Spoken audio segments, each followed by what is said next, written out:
Hello student, मी Ravi sir, Shri Chaundeshwari science academy इचलकरंजीमधून. विद्यार्थी मित्रो, cell the unit of life lecture number 23 मध्ये पोहोचलेलो आहोत. आपण या टॉपिकच्या लास्ट भागापर्यंत पोहोचलेलो आहोत. आतापर्यंत आपण काय पाहिलं बघा की सेल वॉल, समजा हे प्लांट आहे, प्लांट आहेच, प्लांट वॉलची cell wall, cell membrane, mitochondria, chloroplast, vacuole, lysosome, ER आणि सर्वात महत्वाचा भाग जो राहिला तो म्हणजे न्यूक्लियस. आज आपल्याला हा जो भाग दिसतो ना सेंट्रल, हा न्यूक्लियस तुम्हाला काय करायचा आहे, पाहायचा आहे. ओके, तर सुरुवात करूया. पहिला एनसीईआरटी काय म्हणते पहिला बघूया आपण. एनसीईआरटी मध्ये काय सांगते हे पहिला चेक करूया. जरा कट करतो ये. ओके, तुम्हाला दिसायला छान दिसेल. Nucleus as a cell organelles was first describe by Robert Brown as early 1831. पहिलाच एमसीक्यू मिळाला. न्यूक्लियसची डिस्कवरी कोण केली? Robert brown. इयर पण लक्षात ठेवा. लॅटर मटेरियल ऑफ न्यूक्लियस स्टेन by the basic dine. Nucleus मध्ये जे काही मटेरियल आहे त्याला स्टेन केलं. स्टेन करणे म्हणजे रंगवणे. हा, तर यासाठी काय केलं, बेसिक डाईचा आपण यूज केला. आणि त्यानंतर term chromatin given by Fleming. जे काही मटेरियल आहे ना, न्यूक्लियस जो बनलेला आहे, कशापासून बनलेला आहे? डीएनए कशापासून बनला आहे? या ठिकाणी क्रोमॅटिन. आणि क्रोमॅटिन शब्द कोण दिला? फ्लेमिंगनं. इथं तुम्हाला 2 एमसीक्यू डायरेक्ट विचारू शकतात. चला ठीक आहे, आता काय करूया, एनसीईआरटीने इतकं सांगितलं, आपण थोडास जरा जास्त समजून घेऊया. Okay, Scottish biologist Robert Brown discovered nucleus 1831. बरोबर आहे. He discovered from epidermal cell of root of orchid plant. Robert ब्राउननं न्यूक्लियसची डिस्कवर केली, जे काही ऑर्किड प्लांट मध्ये epidermal cell of root, orchid प्लांटचा जो रूट आहे त्यामध्ये इपिडर्मल सेल आहे, यामध्ये रॉबर्ट ब्राउननी न्यूक्लियसची डिस्कवर केली. He indicated that nucleus is a regular organelles. तिने असं सांगितलं की प्रत्येक सेलमध्ये तुम्हाला न्यूक्लियस पाहायला मिळणार. So nucleus is the regular organelles. He proposed term nucleus सुद्धा आपण दिली रॉबर्ट ब्राउन.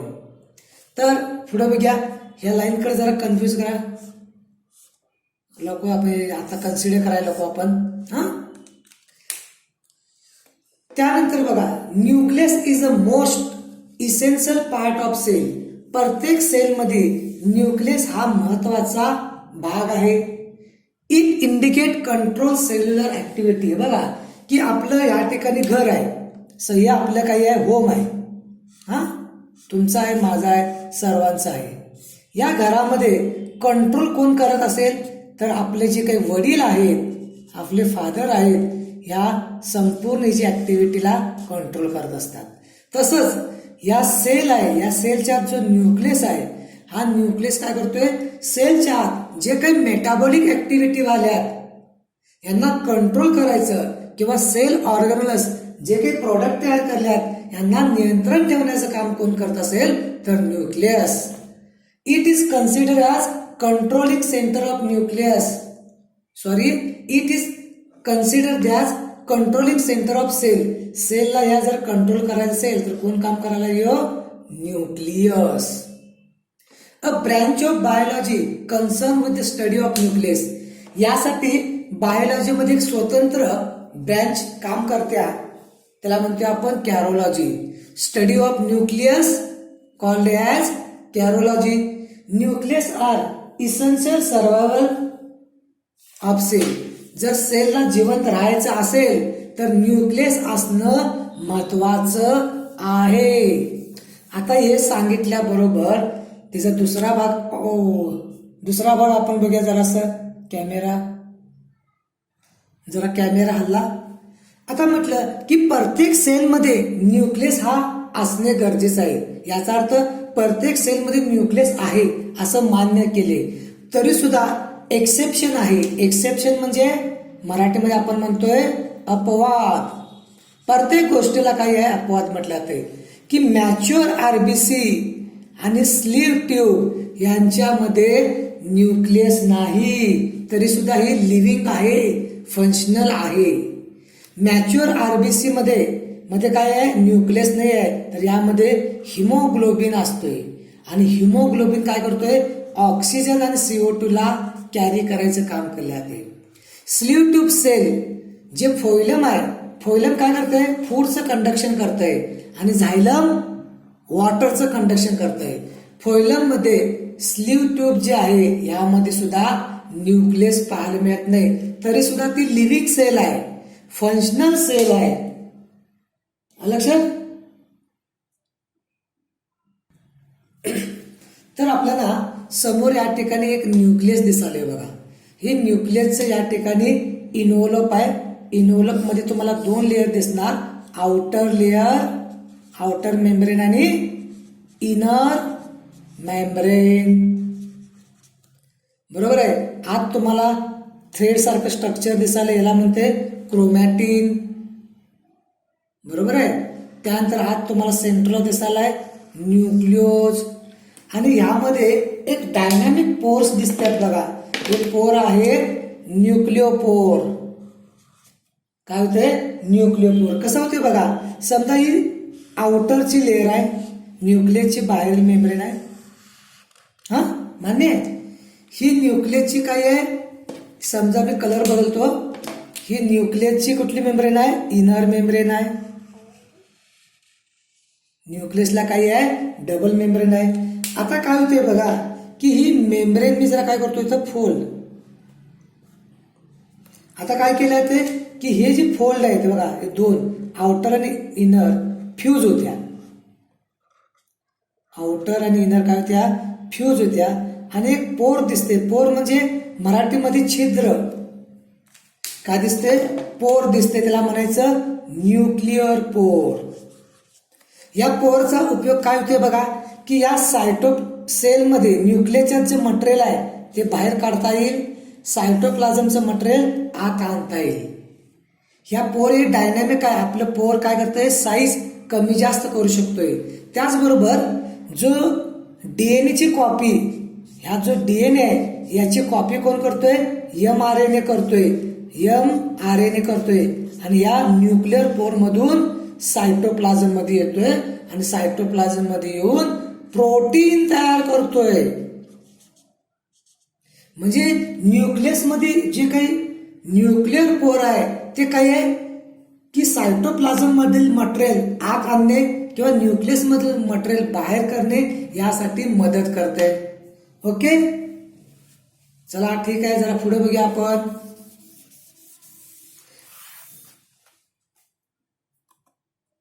आता काय दिले बघा, न्यूक्लियस इज लार्ज. काय म्हटले बघा की सगळ्यात प्रश्न असले विचारलाय की nucleus is a largest cell organelles in the प्रोटोप्लाझम.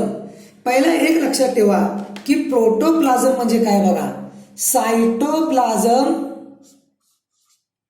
Plus nucleoplasm is equal to protoplasm. ज्यावेळी आपण प्रोटोप्लाझमचा विचार करतोय तर न्यूक्लियोप्लाझमचा विचार केला जातोय की nucleus is the largest cell organelles in protoplasm. हे बरोबर आहे, परंतु आपण असा विचार केलं की प्लांट सेलमध्ये, कमेंट करा, प्लांट सेलमध्ये सायटोप्लाझम मधील लार्जेस्ट सेल ऑर्गनल्स कोणता, लार्जेस्ट सेल ऑर्गन्स कुठला. त्याचबरोबर ॲनिमल सेलमध्ये, ॲनिमल सेलच्या सायटोप्लाझम मधील लार्जेस्ट सेल ऑर्गनल्स कोणता, हे दोन मला कमेंट करायचे. ओके, तर इथे दिले बघा, एनसीईआरटी काय सांगते बघा, the interface nucleus. Interface nucleus, पहिला एक मिनिट बघा, काही टर्मोलॉजी मी तुम्हाला सांगतोय त्या लिहून घ्या. इंट्रा, INTRA, इंट्रा म्हणजे आत, इनसाइड. एक्स्ट्रा, EXTRA, एक्स्ट्रा म्हणजे बाहेर, आउटसाइड, बाहेर. आणि एंटर, INTER, एंटर दिले काय. इंटर म्हणजे दोघांच्या मध्ये, इन बिटवीन, दोघांच्या मध्ये. आणि इथे शब्द वापरला इथं फेज, इथे एक शब्द आलाय बघा फेज, PHASE, फेज म्हणजे अवस्था. हे जे टर्मोलॉजी असतात की नाही तुम्ही लिहून ठेवा, बायोलॉजीमध्ये सारखे शब्द लागतात. आता बघा, इंटरफेस म्हणजे दोघांच्या मध्ये. Interface nucleus has highly extended elaborated nucleoprotein fiber called chromatin, nuclear matrix, and one more spherical body is called nucleoli. तर इथे काय म्हटलं बघा की या ठिकाणी जे काही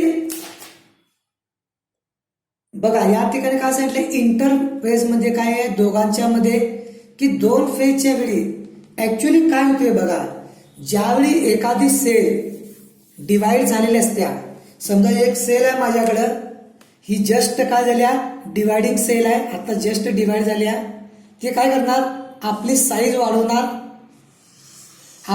वाढवणार, आणि त्यानंतर काय करणार, परत डिव्हिजन करणार, परत काय करणार, ती डिव्हिजन करणार, म्हणजे दोन सेल तयार करणार.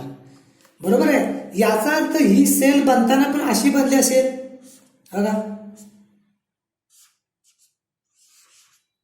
आणि ही एक लार्ज सेल होती. बरोबर आहे. म्हणजे प्रत्येक सेल काय करत्या की सेल डिवाइड झाल्यानंतर ही आपली साईज वाढवत्या, ह्याला म्हणायचं ग्रोथ, ह्याला म्हणायचं इंटरफेस. दोन डिव्हिजनच्या मधला काळ बघा, हे डिव्हिजन नंबर 1, डिव्हिजन नंबर 2, दोन डिव्हिजनचा मधला भाग म्हणजे इंटरफेज. आणि ह्यावेळी जो न्यूक्लियस जो असतोय या ठिकाणी काय होते, एक्सपांडेड झालेला असतोय, कंडेन्स नसणार, डिकंडेन्स असणार. कारण का, प्रोटीन बनवायचं असते आणि स्वतःची ग्रोथ करायची असते. हे सेल डिव्हिजनचा फॅक्ट आहे, ते तुमच्या समोर दिसायला आलाय. आता म्हणणार तुम्ही सर इंटरफेज, आपण सेल डिव्हिजन मध्ये गेलो तर इंटरफेज मध्ये G1, S phase, G2 phase आणि प्लस M फेज, ह्याला म्हणायचं इंटरफेज, आणि ह्याला संपूर्ण ह्याला सेल सायकल. सेल डिव्हिजन मध्ये हा भाग आहे. आता गडबड करायला नको. आता लक्ष द्या, जरा हे डस्ट करूया. ही जी डायग्राम आहे ही तुम्हाला विचारले, जर दिसते का बघा, फिगर पॉइंट 8.10 आहे, एनसीईआरटी मध्ये जावा. तर इथं तुम्हाला सगळ्यात बाहेर आहे न्यूक्लिअर मेम्ब्रेन, त्याच्या आत आहे न्यूक्लिअर पोर, आत जो डेन्सी भाग आहे न्यूक्लिओज आणि न्यूक्लिओप्लाझम. मग तुम्हाला काय केलं जातील, इथं ABCD म्हणतील आणि तुम्हाला हा क्वेश्चन विचारला जाऊ शकतो. आता काय येणार, मगाची डायग्राम काही व्यवस्थित समजली नाही म्हणून थोडस बघा. मी काय करतोय बघा की तुम्हाला या ठिकाणी हा बाहेरचा भाग आहे तो सायटोप्लाझम, हे बरोबर आहे. ही न्यूक्लियसची आउटर मेम्ब्रेन, इनर मेम्ब्रेन. जरा बघा की न्यूक्लियसची काय आहे, आउटर मेम्ब्रेन, इनर मेम्ब्रेन. मगाशी मी काढलेलं बघा. समजा मला न्यूक्लियस काढायचं असेल तर मी असा काढेन, ही त्याची आउटर मेम्ब्रेन, ही त्याची इनर मेम्ब्रेन. मला व्यवस्थित आलं नाहीये. आणि इथं काय करायला पाहिजे, तुम्हाला न्यूक्लिअर पोर काढायला पाहिजे. बरोबर आहे. हे झालं, असं टच करा, हे झालं त्याचं nuclear pore, nuclear pore, nuclear pore. Outer आणि इनर मेम्ब्रेन ही एकमेकाला फ्यूज होत्या. याचा अर्थ दिसायला काय, ही आउटर मेम्ब्रेन, इनर मेम्ब्रेन आणि हा न्यूक्लियर पोर. आणि आत तुम्हाला काय दिसणार आहे की न्यूक्लियोज आणि न्यूक्लियोप्लाझम. लक्षात ठेवा की ही जी लाईन डायग्राम ही जी डायग्राम आहे तुम्हाला काढलात तर चांगलं होईल बघा बुकमध्ये. तर बघा ज्यावेळी सेल काय करत्या, ग्रोथ करत असत्या त्यावेळी हे थ्रेड सारखं आहे की नाही, डीएनए हे काय असते, ऍक्च्युली डीएनए आपल्याला काय म्हणते, क्रोमॅटिन काय असतात, डिकंडेन्स असतात. आणि ज्यावेळी हा सेल डिव्हिजन मध्ये भाग येतोय तर हे जे क्रोमॅटिन आहे ते क्रोमोझोम बनवते. असं काय करते, क्रोमॅटिन काय करते, पुढे जाऊन क्रोमोझोम सारखं स्ट्रक्चर तयार करते. बघा असं स्ट्रक्चर तयार करते, दिसलं, ह्याला काय म्हणायचं, क्रोमोझोम.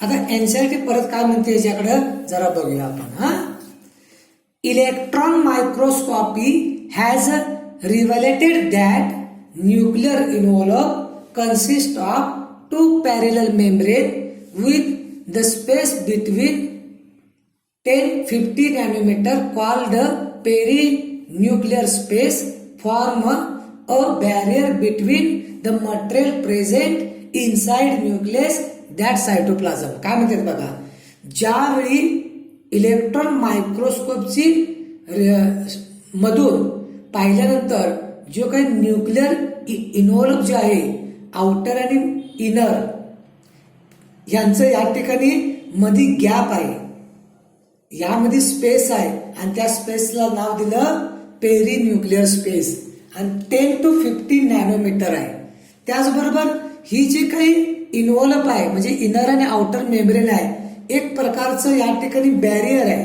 बॅरियर म्हणजे काय, अडथळा. सायटोप्लाझम मधलं मटेरियल न्यूक्लियोप्लाझम मध्ये येणार नाही, म्हणजे न्यूक्लियस मध्ये येणार नाही. न्यूक्लियस मधलं मटेरियल सायटोप्लाझम मध्ये जाणार नाही. हा, न्यूक्लियर पोर मार्फत जाऊ शकतंय पण तो एक प्रकारचं बॅरियर समान काम करतंय. Between the outer inner membrane perinuclear space IMP की कुठल्या या स्पेसचं नाव काय आहे, perinuclear space present which 100 to 500 angstrom. Perinuclear space continues to ER. तुम्हाला माहिती आहे की न्यूक्लियसची जे आउटर मेम्ब्रेन जे आहे तिथून काय होते, इंडोप्लाझ्मिक रेटिक्युलम बनायला सुरुवात होते. काय बनते, इंडोप्लाझ्मिक रेटिक्युलम. माहिती आहे की नाही, बघा बघा की काय करतोय बघा आपण, किती वेळा आपण तीच डायग्राम काढतोय बघा. ही न्यूक्लियस आउटर इनर ढडन ढडन ढडन ढडन ढडन ढडन, ही झालं पोर्स बनलं आपलं. या स्पेस आहे, याला काय म्हणायचं, पेरी न्यूक्लियर स्पेस. आणि ही जी आउटर मेम्ब्रेन आहे हिथूनच काय होते बघा, ER बाहेर पडतोय. बघा तुम्ही जर बघितलं असेल तर इथून काय होते, ER बाहेर पडतोय. ER काय आहे, इंडोप्लाझ्मिक ही ट्यूब समान आहे, होलो पोकळ आहे, ह्यातून केमिकल काय करते, ट्रान्सपोर्ट होते. ह्याच्यावर जर रायबोझोम असेल, ह्याच्यावर रायबोझोम असलं तर काय म्हणायचं सांगा. ER वर जर रायबोझोम असेल तर या स्ट्रक्चरला तुम्ही काय म्हणणार, आणि रायबोझोम अब्सेंट असेल तर काय म्हणणार. बरोबर आहे, रायबोझोम असेल तर RER, रफ इंडोप्लाझ्मिक. दुसरा प्रश्न आहे, रफ इंडोप्लाझ्मिक काय सिंथेसिस करते, काय बनवते, आणि SCR काय बनवते, मला कमेंट करा. मागचं विसरायचं नाहीये, मागचं जे काही झालेला भाग आहे त्याला विसरून चालणार नाही. ओके, चला पुढे जाऊया आपण. आता एनसीईआरटी अजून काय म्हणते जरा बघूया. काय म्हणत्या एनसीईआरटी, काय म्हणल्या, outer membrane usually remain continuous with endoplasmic reticulum and so bear ribosome. मगाशी म्हटलं आउटर मेम्ब्रेन पासून इंडोप्लाझ्मिक रेटिक्युलम सुरू होत्या, त्याच्यावर रायबोझोम असते. आता मला सांगा ER वर जो रायबोझोम आहे तो 70S आहे काय 80S आहे, ते मला कमेंट करा. सांगत राहायचंय, आपण विसरायचं नाही. इंडोप्लाझ्मिक रेटिक्युलम वर जो काय रायबोझोम आहे तो 70S आहे काय 80S आहे, मला सांगा.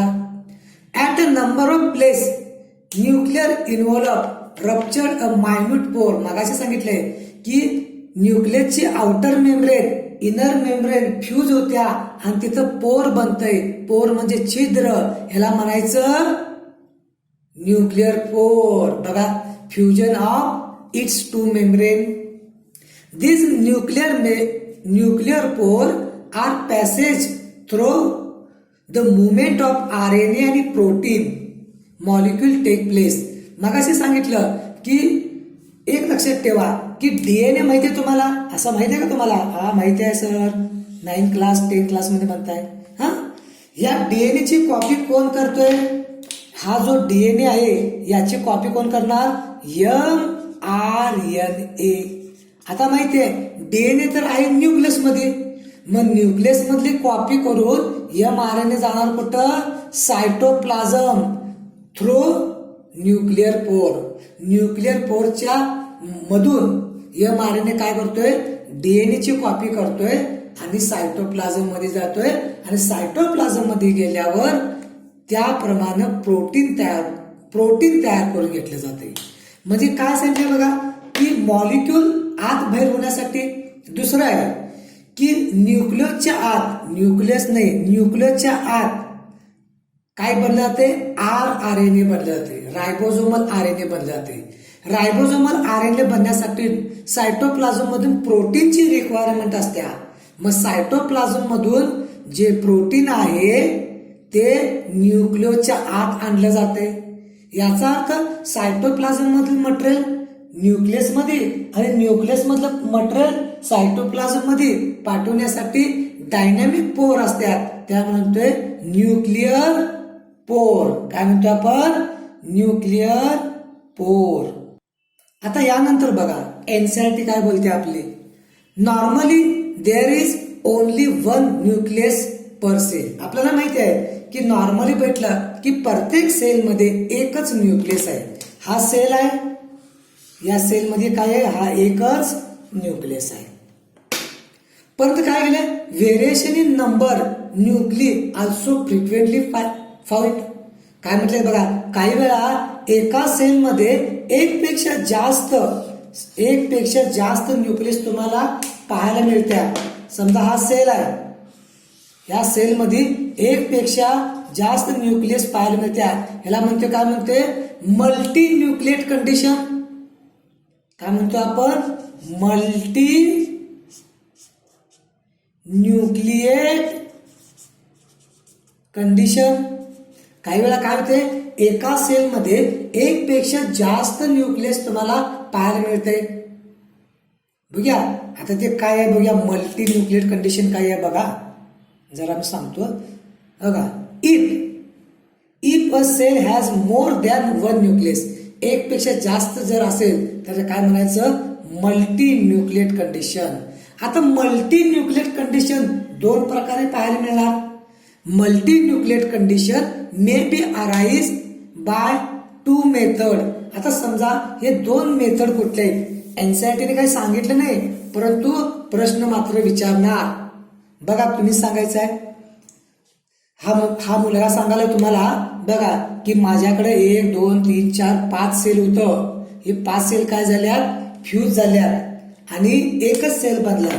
हे 5 सेल काय झाल्यात? एकमेकाला फ्यूज झाल्यात आणि एकच सेल बनलाय. आणि ह्या एक सेल मध्ये एक पेक्षा जास्त तुम्हाला न्यूक्लियस पाहायला मिळतात. ह्याला म्हणायचं सिनसायझम कंडिशन. परीक्षेमध्ये विचारलं जातं. काय म्हणायचं? सिनसायझम कंडिशन. परत एकदा बघा काय म्हणाले मी? सिनसायझम बरोबर कंडिशन. दुसरी कंडिशन दाखवतो. आता माझ्याकडे काय आहे? एकच सेल आहे. हा मुलगा म्हणतोय माझ्याकडे काय आहे? एक सेल आहे, पण तो सेल ना असं डिवाइड केलं की त्याचा न्यूक्लियस फक्त डिवाइड झालाय. यावेळी सुद्धा मल्टी न्यूक्लिएट कंडिशन दिसायला लागल्या. याला म्हणायचं सिनोसायटिक कंडिशन. काय म्हणायचं? सिनोसायटिक कंडिशन. लक्षात ठेवा, याचा अर्थ मल्टी न्यूक्लिएट कंडिशन दोन आहे. एक सेल आहे, सेलच्या फक्त न्यूक्लियस काय करायला आहे? डिवाइड व्हायला आहे. आणि अशी कंडिशन मल्टी न्यूक्लिएट कंडिशनला म्हणायचं सिनोसायटिक कंडिशन. दुसरं आहे, काही सेल आहेत एकत्र आल्यात, फ्यूज झाल्यात आणि यावेळी सुद्धा मल्टी न्यूक्लिएट कंडिशन पाहायला मिळत्या. याला म्हणायचं सिनसायझम कंडिशन. आता बघा एनसीईआरटीचा एक भाग वाचायला किती परिश्रम करायला लागतोय बघा. हिने काय म्हटलं? Variation in number of nuclei are frequently observe. पाहिला आम्ही. Some mature cell even lack nucleus. काही असं सेल आहेत की त्यामध्ये कोणते सेल आहेत? इरोथ्रोसाइट. मला कमेंट करा इरोथ्रोसाइटला काय म्हणायचं. मगाशी मी सुरुवातीला घेतले. त्यानंतर स्लीव्ह ट्यूब. या दोघांच्या मध्ये तुम्हाला काय मिळत नाही? न्यूक्लियस पाहायला मिळत नाही. बरोबर आहे, न्यूक्लियस पाहायला मिळत नाही. जरा स्टॉप.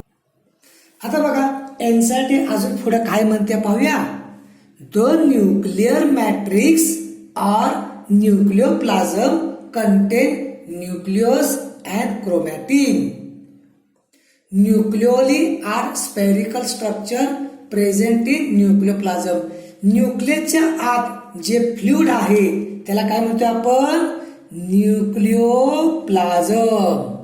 बरोबर आहे. आणि न्यूक्लियोप्लाझम मध्ये काय आहे? Nucleus and chromatin. The content of nucleus continuous with rest of nucleoplasm. It is not membrane bound. लक्षात ठेवा की न्यूक्लियसला स्वतःची मेम्ब्रेन नाही. हा स्वतंत्र सेल ऑर्गनस नाही. न्यूक्लियस आहे पण न्यूक्लियस नाही. It is seat for active ribosomal RNA. लक्षात ठेवा, हा प्रश्नाला नीट 2020 लक्षात ठेवा. नीट 2020 जी आपली मुलं जाणार आहेत तिने अंडरलाईन करा की न्यूक्लियस मध्ये काय केलं जाते की आरएनए बनलं जाते. Large and more numerous nucleoli are present in cell actively carry out protein synthesis. जी सेल प्रोटीन सिंथेसिस करणार आहे त्याच्यामध्ये आत काय असणार आहे? न्यूक्लियोली जास्त असणार, न्यूक्लियस जास्त असणार. कारण का? तेथूनच काय बनणार बघा? आरएनए बनणार. RNA plus protein ribosome. आणि ribosome is the machinery of protein synthesis. Ribosome काय आहे? प्रोटीन बनवणारी एक मशिनरी समजली जाते. तर बघा आपल्याकडे nucleolus discover by Fontana. First time describe by वेंगर. Term nucleus Bowman. Study of ultra. आता अल्ट्रा स्टडी म्हणजे काय? मायक्रोस्कोप, इलेक्ट्रॉन मायक्रोस्कोपची मदतीने एखादं स्ट्रक्चर तुम्ही पाहत असेल किंवा स्टडी करत असेल तर अल्ट्रा स्टडी म्हटले जाते. याचा अर्थ न्यूक्लिओलसची अल्ट्रा स्ट्रक्चर स्टडी कोण केली? Day and Bernard. बघा तुमच्या समोर एक इमेज आहे. हे आहे न्यूक्लियसचं इन्व्हॉल्व म्हणजे आउटर आणि इनर मेम्ब्रेन. आत आलो तर तुम्हाला असं क्रोमॅटिन दिसाले थ्रेड. आणि त्याच्या आत जर तुम्ही बघितला तर न्यूक्लियस आहे. आणि आत काय आहे? हे फ्लुइड आहे, त्याला न्यूक्लियोप्लाझम म्हटलं जाते. आणि इथूनच आहे, या न्यूक्लियस मधूनच आरएनए बनलं जाते. आरएनए आयएमपी पॉइंट आहे. बघा लक्ष दिलं तर सगळं समजून येईल बघा तुम्हाला. आता एनसीईआरटी आणखी काय माहिती बघूया आपण.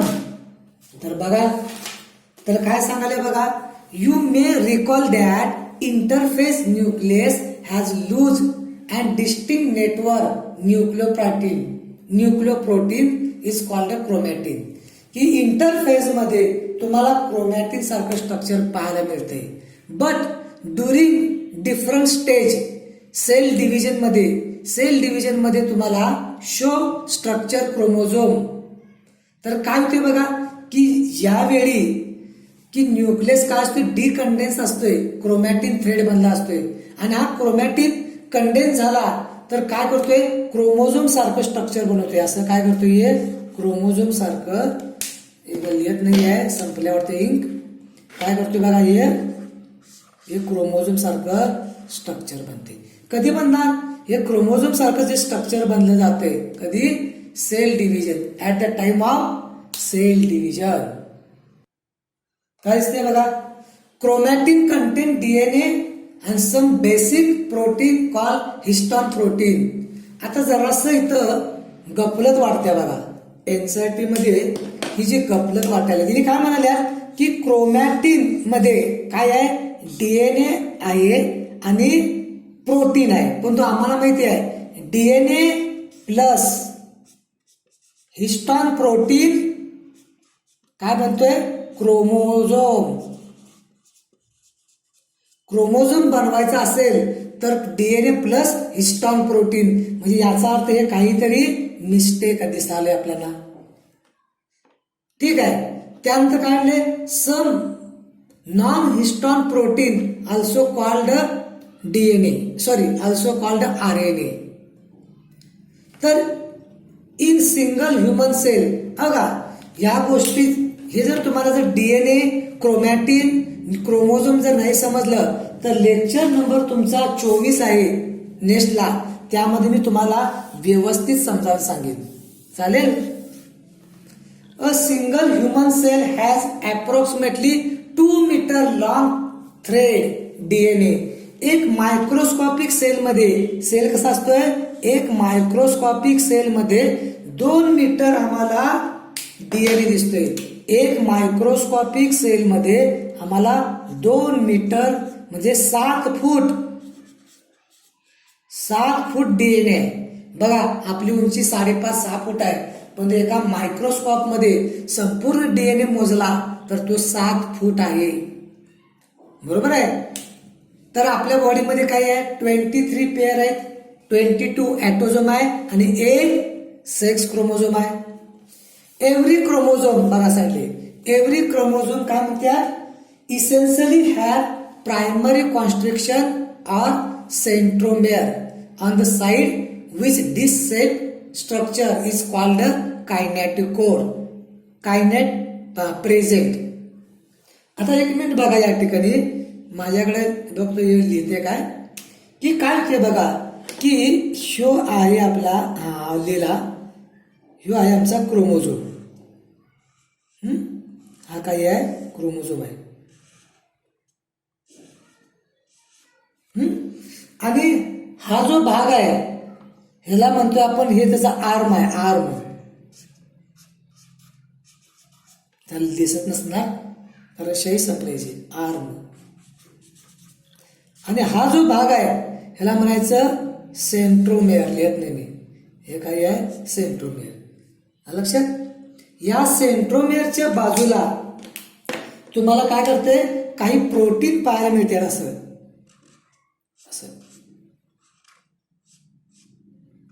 आणि हे प्रोटीन म्हणजे कायनेटोकोर. काय म्हणायचं, कायनेटोकोर. आणि या कायनेटोकोरला काय करते, न्यूक्लियर स्पिंडल फायबर माहिती आहे बघा, की असं एक स्ट्रक्चर बनवलं होतं बघा,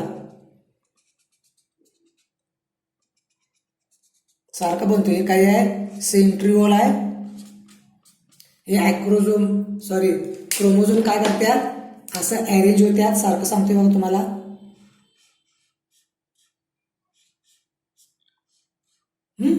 आणि या कायनेटोकोरला काय करतात, हे फायबर याला जॉईंट होत्यात आणि याला पुल करतात, अपोजिट साईडला ओढतात. हे सेल डिव्हिजन मध्ये तुम्हाला पाहायला मिळणार आहे. एक लक्षात ठेवा की जो सेंट्रोमेअर आहे, या सेंट्रोमेअरच्या बाजूला तुम्हाला विशेष प्रकारचं प्रोटीन पाहायला मिळतात. त्याचं नाव आहे कायनेटोकोर. बघा पुढं. आता हीच एनसीईआरटी मध्ये डायग्राम दिल्या बघा, दिसा ना बघा. 8.11 मध्ये तुम्हाला हे दिसाले आलं. हे कायनेटोकोर आहे बघा, कायनेटोकोर बघा. Based on position of centromere, मग अशी सांगितली तुम्हाला सेंट्रोमेअरची position, the chromosome can be classify into 4 type, की 4 प्रकारे याला डिवाइड केले. द मेटासेंट्रिक क्रोमोझोम, यामध्ये काय झाले की मिडलला सेंट्रोमेअर आहे आणि फॉर्मिंग 2 इक्वल आर्म. त्यानंतर दुसरा आहे बघा सब मेटासेंट्रिक मध्ये chromosome has centrosome slightly away from middle पासून थोडीशी दूर आहे, रिझल्टिंग 1 शॉर्टर आर्म आणि 1 longer arm. Third acrocentric chromosome मध्ये काय आले, centromere situated close to the end of forming an extremely short and very long arm. And last one, telocentric मध्ये chromosome has a terminal centromere. Sir काय सांगितला, काहीच समजलं नाही. 2 मिनिट थांबा मुलांनो. बर, आता लक्ष द्या. हा जो सेंटरला दिसतोय डॉट आहे, ह्यो काय आहे, सेंट्रोमेअर. त्याला म्हटलंय प्रायमरी कॉन्स्ट्रक्शन. आता पहिला मेटासेंट्रिक मध्ये बघा, हा सेंट्रोमेअर बघा, सेंट्रोमेअर मिडल मध्ये आहे आणि दोन्ही आर्म काय दिसतात बघा, समान दिसतात, म्हणजे म्हणायचं मेटासेंट्रिक. समजलं. जर क्रोमोझोम मध्ये सेंट्रोझोम मध्यभागी नाही, थोडस वर किंवा खाली दिसतोय, याचा अर्थ दोन्ही आर्म या ठिकाणी समान दिसणार नाही. एक आर्म मोठी, एक आर्म लहान दिसणार, याला म्हणायचं सब मेटासेंट्रिक. तिसरं ॲक्रोसेंट्रिक मध्ये काय आले बघा, ज्या क्रोमोझोम मध्ये सेंट्रोमेअर हा जवळजवळ आर्मच्या एंडला आहे, या आर्मच्या एंडला दिसायलाय, याला म्हणतोय सब टर्मिनल पोझिशन म्हणतात, याला म्हणायचं ॲक्रोसेंट्रिक. आणि लास्ट आहे टेलोसेंट्रिक, ज्या क्रोमोझोम मध्ये सेंट्रोमेअर हा आर्मच्या टोकावर आहे, आर्मच्या टोकावर दिसायला आहे, याला म्हणायचं टेलोसेंट्रिक क्रोमोझोम. हे तुम्हाला विचारलं जाते बघा, metacentric, sub metacentric, acrocentric, telocentric. On the position of सेंट्रोमेअरची पोझिशन, या पोझिशन नुसार क्रोमोझोम हे 4 प्रकारचे दाखवले आहेत, metacentric, sub metacentric, acrocentric and telocentric. Last एक पॉइंट आहे, sometime a few chromosome have a non staining. काही क्रोमोझोम आहे ते स्टेन करत नाही. Secondary construction at the constant location. Actually काय होते बघा, की बघा असं होते की हा याचा सेंट्रोमेअर आहे, जरा एक मिनिट, कलर एक नाही आपल्याकडं, हा एक झाला आर्म, हा झाला त्याचा दुसरा आर्म, आणि तिसरा इथे काय केला जाते, असा एक तिसरा असा एक बनला जातोय, किंवा मी इथं काढतो, हे पहिला आर्म, हे दुसरा आर्म, परत एक असं या ठिकाणी घेऊन सॅट बनला, असा क्रोमोझोम बनला जातो. ह्याला म्हणलं जाते सॅट, SAT, सॅट क्रोमोझोम किंवा ट्रॅबलेंट, TRABLANT, ट्रॅबलेंट, सॅट क्रोमोझोम किंवा ट्रॅबलेंट म्हटलं जाते. ओके, तर इथं आपला या ठिकाणी लेक्चर नंबर या ठिकाणी 23 पूर्ण होत आहे. आता फक्त 2 लेक्चर राहिलेले आहे, 24 आणि 25, आणि त्यानंतर हा जो टॉपिक आहे तुमचा या ठिकाणी पूर्ण जाईल. ह्या जर तुम्ही व्यवस्थित पाहत गेला तर मुलांना तुम्हाला हे फायदेशीर आहे, बरोबर आहे. जे परीक्षेला जाणारे आहेत, कोण 11वीतनं आलेले आहेत, सर्वांना नीटसाठी, फक्त नीटसाठी तुम्हाला ते उपयोगी पडणार आहे. Okay, bye, see you.